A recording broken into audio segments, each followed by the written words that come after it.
havia tanta casa no rastro da lama?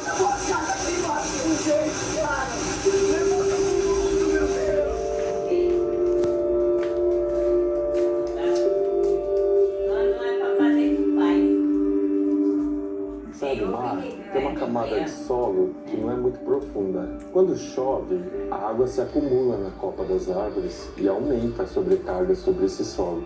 E aí desliza de tempos em tempos. Quer dizer, a formação geológica mesmo Da formação geológica da Serra do Mar. Então essas... Não, de jeito nenhum. Mas foi exatamente o que aconteceu a partir dos anos 80 nos municípios do litoral norte de São Paulo, com o crescimento da ocupação urbana. Bairros populares se multiplicaram nas encostas da Serra do Mar, algo que preocupava o Ministério Público desde 2009. Em 2021, a promotoria chegou a fazer um alerta dizendo que a situação da Vila do Saí, em São Sebastião, local mais atingido pela chuva no último carnaval, era uma tragédia anunciada. Isso era de conhecimento das autoridades, havendo até sentenças condenatórias já definitivas, obrigando o município a fazer essas remoções. E essas remoções, no entanto, não têm sido feitas, não obstante a insistência do trabalho do Ministério Público. Em nota, a Prefeitura afirma que o problema vem de gestões anteriores, que a atual gestão teve recursos negados pelos governos federal e estadual, e que o volume da chuva foi tão grande que levou ao colapso áreas de mata virgem e também casas de altíssimo padrão.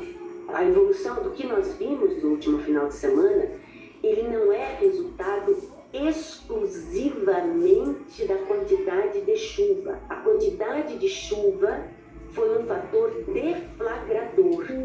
Para o professor e urbanista Anderson Cazul Nakano, a rodovia Rio Santos é a linha simbólica que separa duas formas de viver. De um lado da pista, os barracos pobres pendurados na encosta, enquanto os condomínios de luxo ficam na segurança da beira-mar, do outro lado da rodovia. Claramente, ela é a divisão, né, e a barreira também, porque ela faz essa desigualdade ficar marcada fisicamente. Com a inauguração da estrada no início dos anos 70, grandes especuladores começaram a comprar os terrenos que os pescadores tinham nas praias da região. Esses processos geralmente acontecem de uma maneira muito agressiva, expulsando, assediando, ocupando irregularmente. Você tem muitos desses empreendimentos construídos em terras griladas, em terras que não tinha documentação regularizada por parte do investidor e por parte do construtor. Márcio é da terceira geração de uma família de pescadores. Nós o encontramos ainda reparando os estragos da enxurrada. Quando a gente começou a estralar, eu falei, vixe, acho que vai cair. Desabou, né? Foi aquela hora que caiu em cima dos barcos. Tava 1h30, salvando as canoas, senão o mar ia perder tudo. O terreno à beira-mar, onde ele mora com os pais, é o único que ainda não foi comprado na praia do Toque-Toque Pequeno, uma das mais bonitas do litoral norte. A senhora conhece alguma família de caiçara que seja dono da sua propriedade à beira-mar como vocês? Aqui ou não tem mais? Aqui são só vocês? Só. E aqui nós é O restante vendeu tudo e foram morar no morro. Eles contam que o assédio começou há 40 anos, ainda no tempo do avô de Márcio, mestre Silvestre. E ofereceram muito dinheiro para vocês, já? Milhões. Eu não tinha isso. Hoje é o pai dele que é a pedra no sapato dos especuladores. Tá aí o homem que resistiu, o último caiçara. Tem que deixar para os filhos, né? Num passeio de barco, o Márcio nos leva para conhecer a vizinhança. Esse condomínio aqui é vizinho seu. Vizinho meu. Aí os caiçaras venderam para o empresário e ele vendeu para uma incorporadora. Isso. Tá a faixa de 7 milhões cada casa. E onde é que estão os caiçaras que venderam esse terreno aqui? A maioria que vendeu tá morando em Santos, saiu de Toque-Toque. Enquanto novos condomínios vão sendo construídos do lado de cada Rio Santos, do lado de lá, chegam mais e mais migrantes de outros estados. São empregadas domésticas, faxineiras, pedreiros, serventes, ambulantes e muitos outros trabalhadores da economia de serviços que atende ao turismo no litoral norte de São Paulo. Para essas pessoas, o acesso à moradia, um direito garantido a todo brasileiro pelo artigo 6º da Constituição Federal, sempre foi negado pelas cidades que tanto precisam do trabalho deles. E aí, resta construir onde dá, do jeito que dá. Bairros inteiros de São Sebastião foram erguidos em áreas de risco. Marcelino ainda tem no celular o vídeo que o amigo Samuel enviou no dia da chuvarada.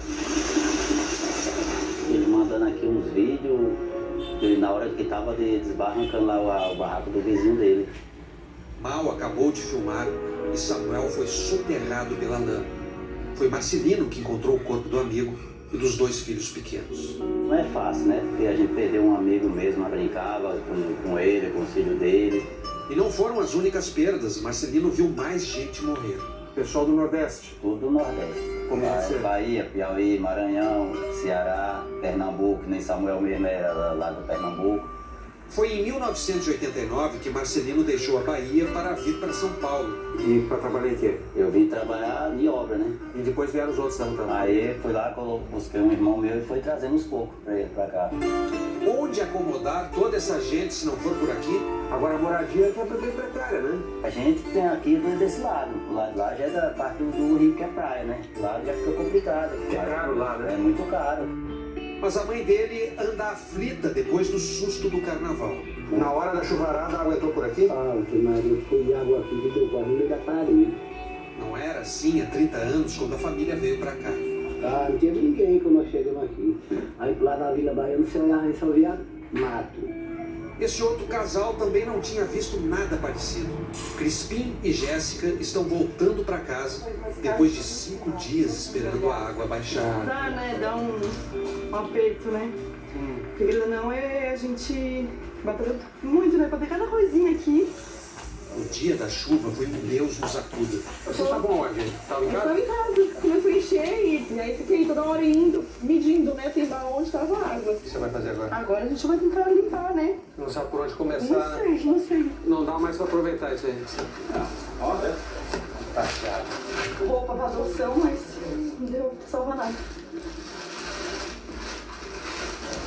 E agora a gente precisa de doação, cada nossa roupa a gente perdeu. Você vê essas coisas, né? Jéssica é do Paraná. Veio pequena para São Paulo no colo da mãe faxineira. Desde pequenininha, minha mãe ia pra faxina e eu ia junto. Virou faxineira também, indo todos os dias trabalhar do lado de lá. Embora a chuva que cai aqui seja exatamente a mesma de lá, não há como comparar o estrago. Você vai pra lá, você vê a rua, os mercados, as casas, totalmente diferente daqui. Você viu o desastre que tá aí na rua, de todas as ruas, todas as casas. O pessoal perdendo tudo, voltando pra fora, coisas que batalharam pela uma vida inteira, né? Às vezes perder assim de uma hora pra outra. Crispim, o marido, migrante baiano, também fez a vida trabalhando em obra de economia. Tentar a sorte aqui, né? Construindo casa de rico. E a casa enlameada que eles começam a limpar, a tão esperada casa própria, cuja entrada acabaram de pagar, agora é uma grande incerteza. Essa casa fica na serra, né? Sim. Fica na encosta. Sim. Vocês tinham consciência do risco? Enchia, mas não ao ponto de perder tudo que a gente tinha em casa. E tá começando a chover de novo. Começando a chuva de A incerteza é que é dura. É que a gente não sabe como é que vai ser. Para o professor Kazuo Nakano, Crispim e Jéssica só encontrarão paz quando o Estado oferecer um espaço adequado, uma casa digna e um lugar seguro, as 3 frentes de 3 sistemas integrados. O Sistema Nacional de Desenvolvimento Urbano, Sistema Nacional de Habitação e o Sistema Nacional de Proteção e Defesa Civil, que estão todos previstos em legislação federal, não são colocados em prática, mesmo diante dessa realidade urbana dramática que a gente tem no nosso país. Se a tradição brasileira de não aprender com os erros prevalecer novamente, o que pode acontecer com aquelas pessoas ali que moram naquelas casas atrás do senhor? Objetivamente, elas podem morrer, porque esses riscos, eles não são os primeiros, também não são os últimos. Essas pessoas, se elas continuarem morando nessas condições, nessas encostas, que são encostas quase que verticais, esses riscos, eles podem se tornar tragédias novamente, e essas tragédias podem voltar a matar.